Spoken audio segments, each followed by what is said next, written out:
وحشتني قوي يا روح. بنتي حسن. ايه ده؟ ايه اللي جابها؟ البسي بسرعه. ايه ده؟ ايه اللي البسه ده؟ البسي بسرعه. مش انت قلت لي ان في الدرس؟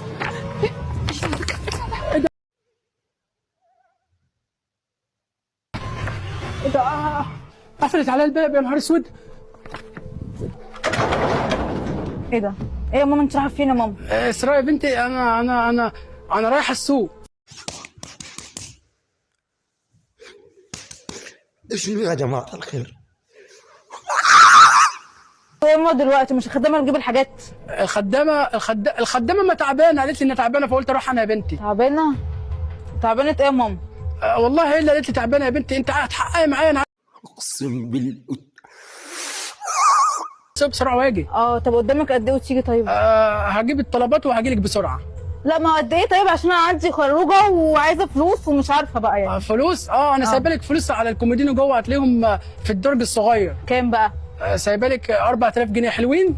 لا مش هيعملوا حاجه، ما 4000 جنيه لما لما أجي خارجه وهتاخر. لما اجي هكملك يا حبيبتي. طب قدامك قد ايه طيب؟ 10 دقايق، روحي بس دلوقتي وانا هكلمك في التليفون. متاكده يا ماما؟ يا حبيبتي. ماشي يلا. عايزه حاجه؟ سلام، باي باي. لا ما عايزة حاجة، واخيرا خلصنا من الخيانة. فهمت علي؟ لا تنسوا الاشتراك بالقناة.